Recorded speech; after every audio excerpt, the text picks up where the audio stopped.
Hi, everybody. This is Patti Negri. Welcome to the witching hour. Yes, that hour of the day when the veil is thin and magic happens. I have some of my dearest in the world magic. I don't want to say oldest friends because we're both babies, but one of my longest friends and my former business partner in my production company, Brain Brew, Deborah Bishop. Hi, welcome, Deborah. Thank you so much for coming on. Hey, sweetheart, it is so good to be here. I was just watching as you're starting the show. I'm like, we're performing together. It's I been so know. long. It's been so long. I'm going to read your bio for those of you who don't know, but we have been waiting for this for so long. Truly one of my dearest friends. But for all of Mm. you who don't know Deborah, let me read the bio. And oh, let me first say, forgive me if I'm winking at you all. I am winking at you. I have like something in my right eye, which I'm trying to hide, and it's like, it's watering, it's winking. So just know that I'm winking at you because I don't get sick. Dang it. All right, let me tell you about beautiful, beautiful Deb. Okay, Deborah Bishop, also known as Rev Deb, is an award winning recording artist and inspirational performance artist, and as a noted energetic practitioner, psychic, medium, and channel. She has had her own successful practice for over 20 years, assisting her clients in releasing unconscious trauma and blocks while learning to consciously create what they desire. She has just released her very own oracle deck and is also a line of energy totems, currently a teacher at University Magicus, is part of the Conscious Music for the People Festival, as well as a leader in the New Earth Co creators movement. She's a proud mom to her fur babies and remembers with deep fondness her days at Brain Brew Entertainment with none other than me. We have Mhm. toured the Greek islands together with Yes, we Babyface, have. which is still a highlight. We have Yes. amazing. So thank you for finally coming on my show, Deborah. You are so welcome. And I just remembered this. We had dessert for breakfast when we were out in Vegas. One of the first times we went out to Vegas. Remember, we had like dessert. We had pie a la mode or something for Oh yes, and breakfast and and, and that should because be a that was habit. the best time of day to eat sweet stuff. That's right. She's always been my conscious kind of when it comes to eating and taking good care of herself. She's really good at that stuff. But yes, I do miss our days together, and we're gonna get you out west a little more often Yes. now. She's over in the Yes. Nashville area, and she is amazing singer-songwriter. When you go, we're gonna flash her website, but besides all her magical spiritual, amazing gifts. She's one of the best singer-songwriters ever. One of my favorites. She sang in Aw. our wedding in my little backyard with Carrie 20 years ago. Um, so what are you doing before we even go into all the magical and how what's going on the music front for you, Deb? Because you really are like one of my favorite singers. Oh, thank you so much. It's been really interesting. There's a lot percolating around the music right now, and a lot of it I really can't talk about because you know how that goes. It's Yeah. like, okay, what's happening? But I'm doing a little more co-writing than I've done in a long time, and I'm kind of excited about some of the projects that are going on as far as that's going. And doing a lot of gigging around Nashville. I'm coming out there to do a special show, yay! Which is all part of the stuff that's happening and it's like anything in the entertainment world, right? You know, you just never know until you know. Right. So it's suffice it to say, there's been some really interesting attention of late, and there's always a backup plan too. So we'll see. But the new album is out, but I haven't done a lot with it because of the other stuff that's going on. It's like, oh, it's out, but don't do anything with it right now. Okay, I won't. I'll just leave it. So it's and I'm always writing and performing and you know the conscious music for the people. That's something I'm performing in, and there is this whole new genre of music that's going on called conscious music, Mm. and that's very much a genre that I fit into. So I'm kind of on the I guess the cutting edge of or on the edge anyway, trying not to fall off of this whole consciousness sort of music and entertainment as a whole. I really think entertainment is the tool for delivering uplifting and awakening conscious vibration more so than really anything else. Music is magic. Music Hmm. sound is magic. We know that. I do sound magic. You do sound magic. And Hmm. music can take us to other places for somebody who's maybe not ready to go to a spiritual seminar or somebody who's not ready to read a book, but everybody can get taken away and inspired and lifted up by music. And your music Yes. has always done that. Even if you're on the cutting edge of what's going on now, you've always done that with your music. Uh, Well, thank you. so I have been noticing, I must say, that versus all the screw you mother whatever music that's out there, there's a lot of really positive, There both is. going deeper inspirational positive music and then just be happy music, Yeah. and much needed. It is much needed. And I think that's probably why certain attention is being given to some of the stuff I've been writing, especially the latest project, the new album called Letting Go. I'm really proud of it. It was a very real, very raw, this is truly who I am album, and it was a long time coming. There was other things that kind of took over for a few years, and it's nice to come back. And then the realization also hit. I've been working with a friend of mine going through some things, and some music stuff, and they're like, "How many songs do you have?" I'm like, "Well, I kind of stepped back from being out there, but I never stopped writing. So I like have this massive catalog that I've got to decide what I want to do with." So it's like, oh, okay, now might be the time. So we'll see how everything, spirit always has a plan. Yeah. That's what I have truly just I've always known that, but you just learn it on so many different levels all the time. And so that's just where I am now. And the more that I surrender, the better it goes.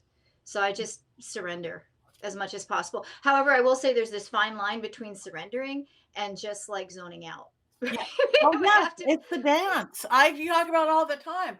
Yes, we dance between fate, what we can't control, destiny, where we can go if we choose, free will, and it's learning to dance, to work with what it is that you can't change, and to change and to create, and then yet not go, no, I'm turning left, dang it, no matter what the universe wants. And they go, no, Right. you're turning right. No, I'm turning left. When you look at it like a dance or a song, then we get there. So it's surrender in a not give up. Yeah, true enough. And then if you try to turn right and you're really insisting on turning right or turning left or left, sorry, left, because that's what you're insisting on.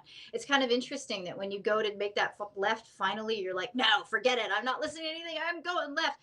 Then it's not surprising when the bus comes along and hits you and you're suddenly going right. It's, Right, runs you you over. know, yeah, I told you. exactly. So, One way or another, the universe has its way. yeah, yeah. Um, so how is your I know yeah, you don't use the one moniker witch like I do, but you are a magical girl and a healer Mhm. and a shaman, and in so many ways. How is your spirituality, it reflected your music, or your music added to your spirituality? Are they one and the same? They have evolved very well. It's, for the most part, it is why I call myself an inspirational performance artist at this point, because of the fact that my spirituality, the magic, the alignment, the energy, it all seems to flow into one channel at this point. It's really not separate. But that doesn't mean I don't have my moments where I'm really writing from the human perspective.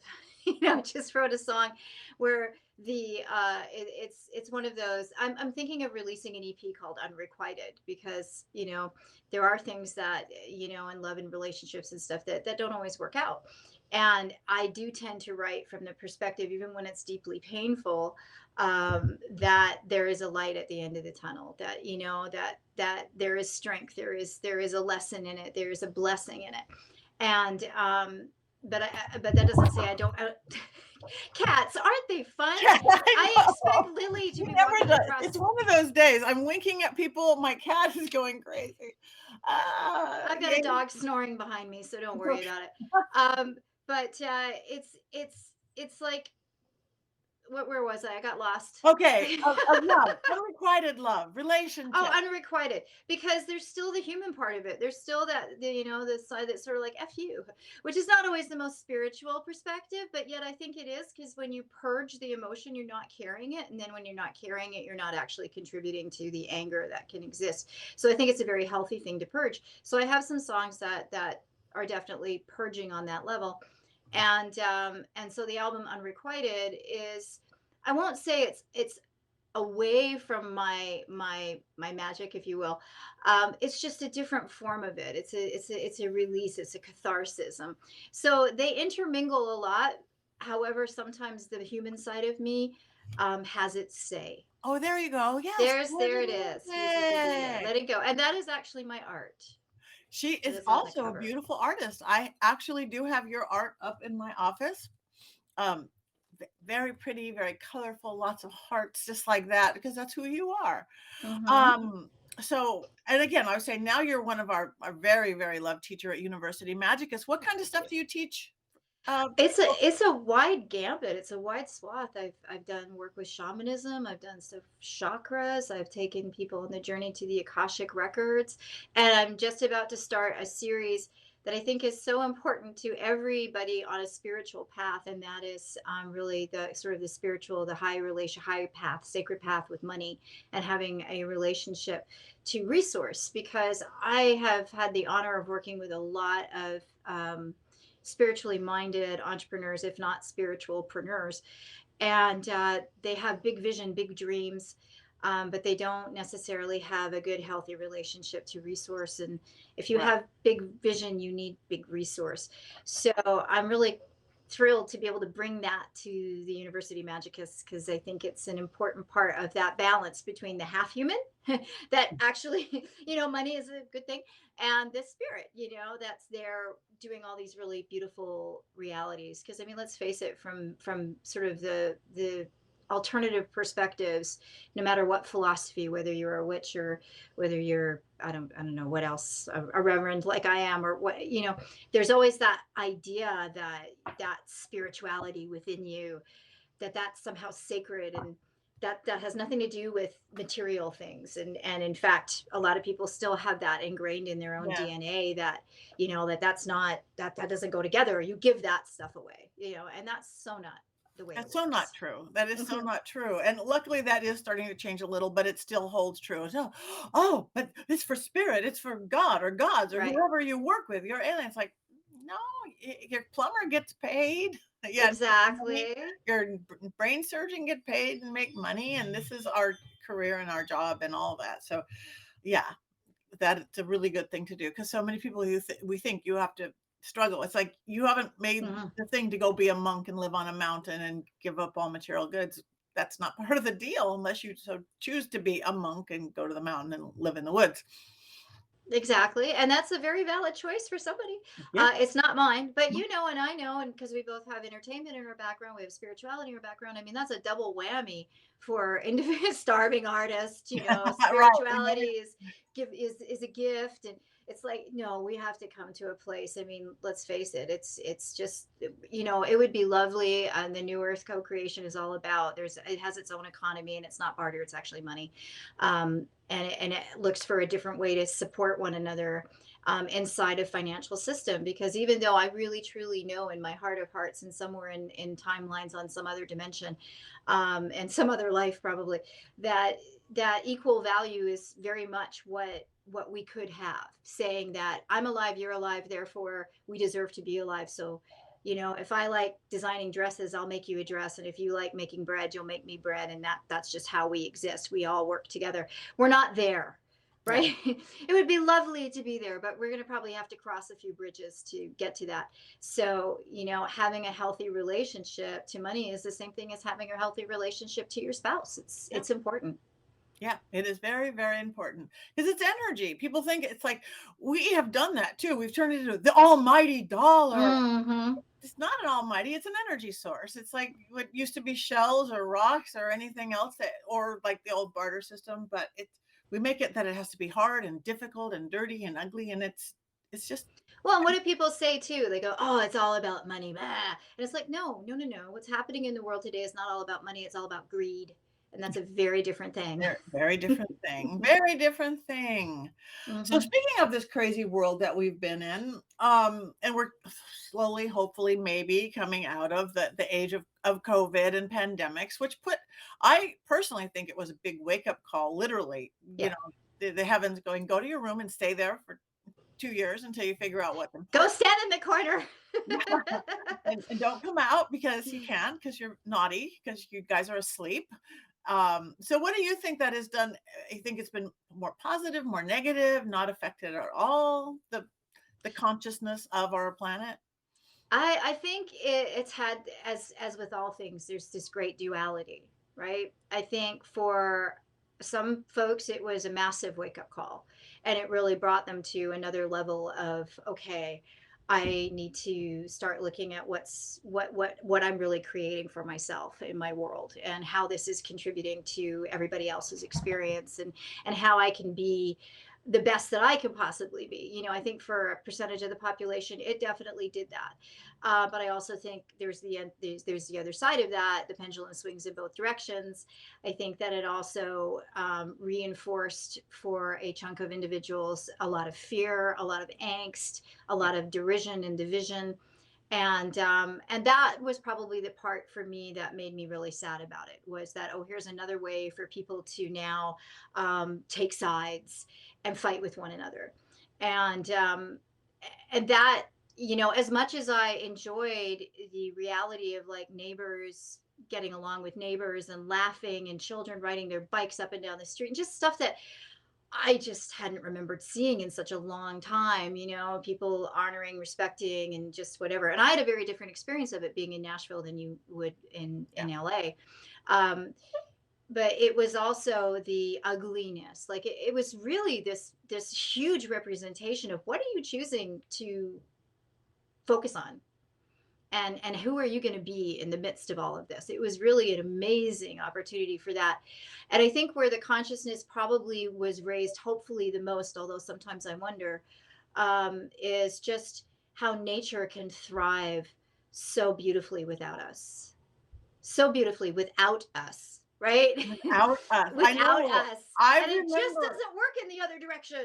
no, I remember when we first were all really locked kind of in the house and didn't know, and you look out and LA had never been more beautiful. And we like one day had the best air quality in the country. Like, look, and we Yeah, can look do at what's this. possible. So it Yeah. went into place.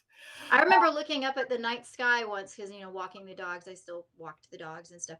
And at night I looked up and I was like, oh, I just couldn't remember ever seeing a night sky the way that it was, that just the twinkling of the stars, the clarity. And sometimes I wonder now because, the traffic is heavy duty, and, Nashville's been going through massive gentrification. We have a lot of Californians out here. I moved here from California. So, hey, um, and where the traffic is showing up, and, it's like people are slowly going back to sleep and kind of forgetting, like, although more people are working at home, more there has been some shifts and there has been some changes. Um, I just wonder, like, what agenda do we choose to serve at the end of the day? Because again, nature does great without us, but we don't do well without her. Right. And, I don't know what it's going to take for us to really like consciously en masse figure that part out. Right. And hopefully, I mean, with everything with the global climate change and look at weather, everything has gone insane. It really has.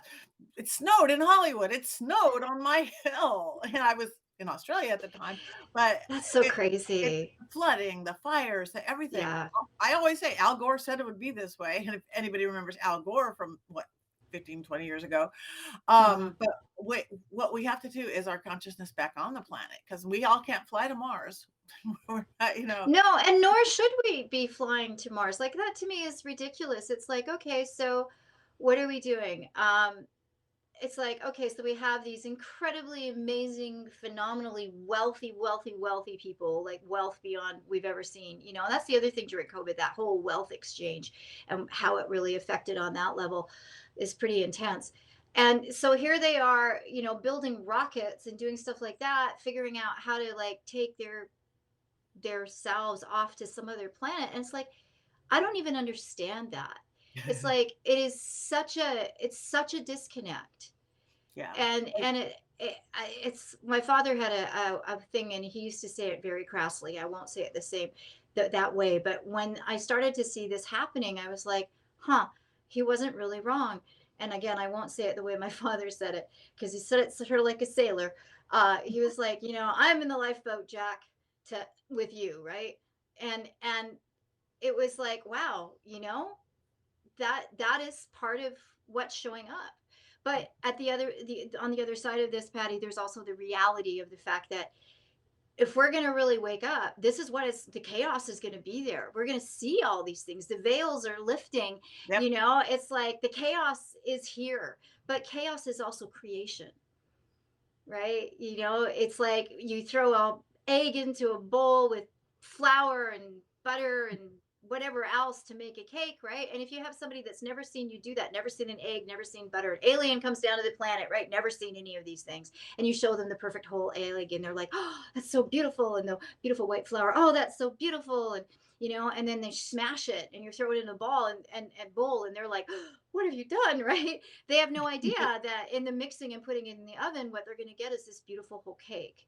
So I think we're just in this phase of the eggs getting smashed and mixed in with the flour, and we've got to be really awake to what we are choosing at this point. What's our preferred outcome? I'm not Yeah. saying unaware. I think that we should be aware of all realities, but there's a dance in understanding how to live in that duality and how to make the choices that are your preferred spaces, and holding that energy. Right. I agree wholeheartedly. And everything has consequence. So Mhm. life has cause and effect, action and reaction. And I guess we needed to learn that again. But you are right about the division of things. I think I almost want to go, did sports do this? You know how you're a Dodger fan or a Yankee fan, you're politically red or you're politically blue, you're a vaxxer or a non-vaxxer, you're a masker or a non-masker. Where did this come from? Do we have to be this or that? That's I so know, and that's something I think is a really valid question. Um, but then you have to even be awake or aware of how you're even talking about it, because if you happen to say, well, it makes you wonder a little bit about how these things even came to be, and at what point was it somebody seeking to have power that said, oh, it needs to look like this, and if it doesn't look like this, then it's a bad thing. And I think it's yes to all of the stories that we've heard at some point. Somewhere in the middle of all of this lies the truth. yeah. But Right. is it really important for us to understand what that was? Or is it important for us to understand what it could be? And the message from it, not the Yeah. why, the message from it. Even like looking into religion and the parables.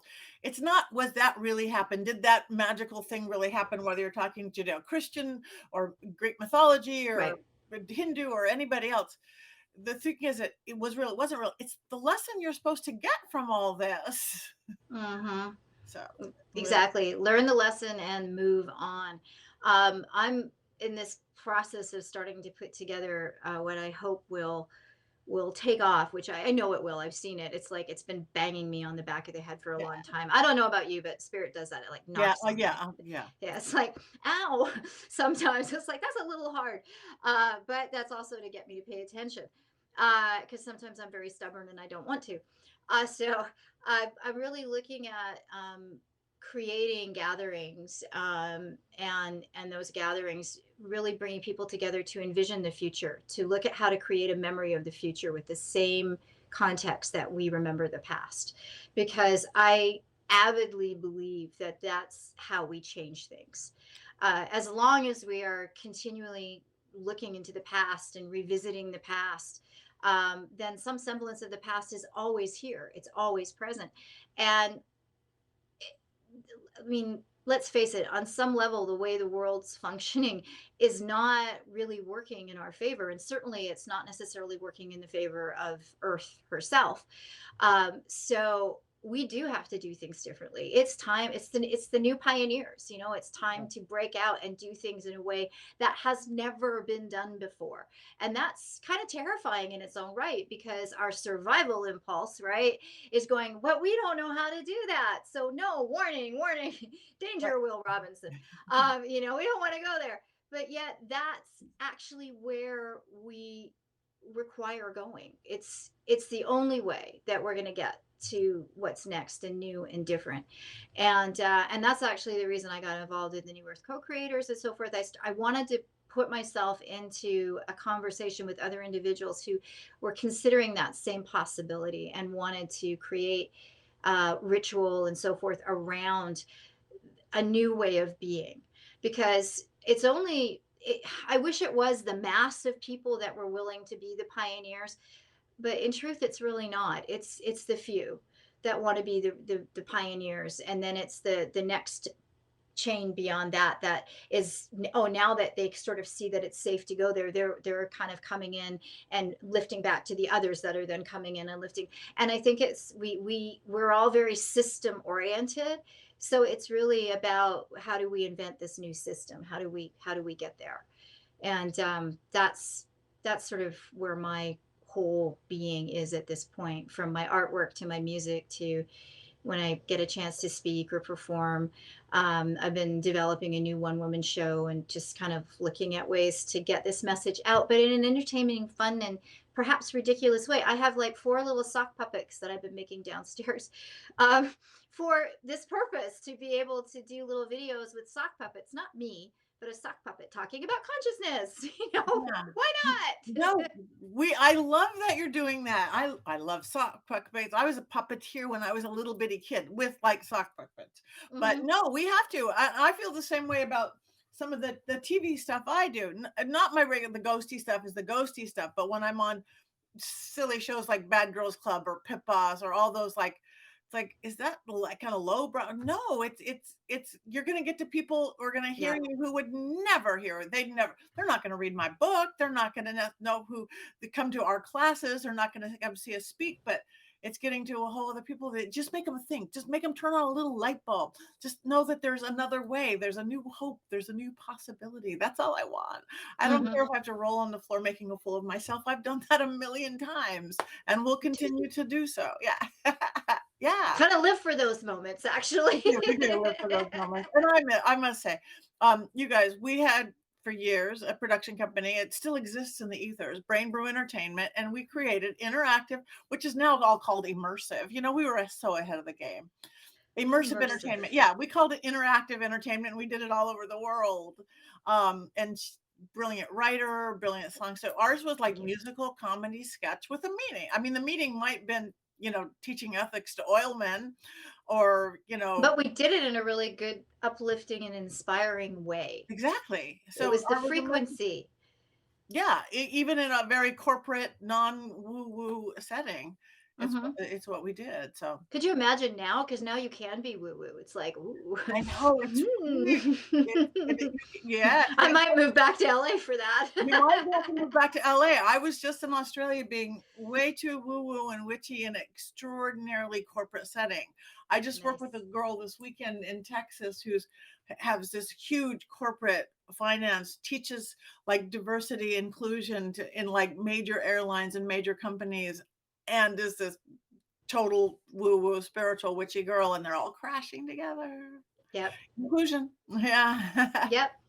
Well, and it's the whole person. It's we're spiritual beings and we're human beings. We're both, So how do you negate those? We can't. We need to just be who we are. But I will say, when I first moved to Nashville, I really sort of hid out from the psychic medium channeling, all that. Um, because of the fact that there are still people here that do believe that if you channel energy, you're working for that devil, Yeah. and I really didn't know when I moved out here. It's like, there is a massive spiritual community out here, very alternative, a lot of really interesting things. However, it can take you a while to find it. It's still very under the radar here. So it was after I had a really bad car wreck a few years ago, and it was after that I just decided, not that I hadn't been doing energy work and all that all the way along, but I hadn't really been public about it. Right. I was more known as a coach, if you will, as opposed to an energy practitioner, although I never really called myself a coach because I'm really not one. um, but it was after, pretty much thinking I was dead, and I didn't die, so that was good, and healing and walking and doing all the things I needed to do, that I was like, I'm done. I'm done with keeping anything in the closet or being, I don't care. So I was at a networking that I used to attend a lot, which is a very business networking. And I remember I still had my cane at that point, and I was there, and they're like, "Oh, we're so happy to see you." And it was so funny because it was after I'd made this decision, and you know how life always aligns, Always. always. And so the lady who runs that, she's like, "Oh, I have a challenge for everybody today." And she was did this at every meeting. She goes, "I've decided that it's really important for us to address our fears. So here's one of my fears. Da da da da da. Does anybody else want to share one of their fears?" And I was like, "Well, okay." So I got up and I went to the front of the room. I said, "Okay, everybody, here's something that you don't know about me, and it's been my fear all the way along, and I just share with them, like, I'm a psychic, I'm a medium, I'm a channel, and as far as I'm concerned, because here we are in the sort of Bible Belt Yeah. ish adjacent, Yeah. I said, as far as I'm concerned, those are my gifts from God, if you will. That's what I was blessed with." And it was amazing because everybody was just completely cool with it. It was like, all right, and ever since then, that's just I've just been That's doing who more and you more are. and more. Yeah. Which is good. And then because other people get to come out of the closet, and then it's like, thank you. So yeah, so Yeah. that's what we're doing here, and that's what raising the consciousness. So oh, so much just looking at your beautiful face, Debs. Aw. I love how can people now, if everybody is intrigued with you, as I'm sure that they are, how can people find you? What are you going on? You know, Well, I am getting better with social media. I have to say I have not been great with social media. I love creating content all day long. I just don't like the ins yeah, and outs and intricacies. So I've been looking at hiring somebody to do that. But in the meantime, I am getting better with it. yeah. So I'm out on social media, typically as Join Deborah Bishop or Deborah Bishop's Place on Facebook, and Insta and all those places. But in truth, the best place that people can find me is just, to hit up my website, deborahbishop.com, or welcome to bishopworld.com, because it really is a world. I mean, I have my visual arts, I have my music, and I have my performance, and I have my magical realities, my spiritual realities. So it is kind of a world, and I kind of laughingly say that it's the world that I rule, which is yay, it's my And it needs place, to be. Well, and yeah, it needs to be precisely, and so that's the best place for people to connect with me is just to go to the website, and I do well with kind of checking in there and updating things, but it's interesting. I get so involved and I'm gigging a lot in Nashville. So I'm coming out to gig in LA. Hopefully, I'll come out and do more of those. We'll see what happens, but um, I will definitely keep people posted if they just get on my newsletter, which is easy for them to do on the website. Then dates and updates and everything. My newsletter goes out every week. That that's I'm really good good. at. Really good at my newsletter. It goes out every week and it has for years. So you can count on me when it comes to the newsletter. That's good. See, that's why we're opposites in so many ways. I'm good with social media. I have to, but my newsletters every 2 months, whether I need to and I won't or not. I know, and I know, and I get it. I mean, that's why we had a conversation a while ago, and you're like, "You're so good at this." I said, "Yeah, but you kept me in that space, so I miss you so much." It's like, I miss you. Well, we are going to see each other soon, yes, we are. come back to the show again soon. I would love Let's to. talk about a whole new other thing. So you guys check her out, deborahbishop.com, Bishop World, and we do. You are in charge of your world. You are president, you are king, you are the God, you are all of that because people gave away their power. People give away their power all the time. And what we're both about is people taking back their power, Hmm. individual power. So you guys check her out and listen to her music. I'm going to go play it right now after we get off air. So thank you, Deborah Bishop. You guys check her out and thank you for bringing your magic to the witching hour.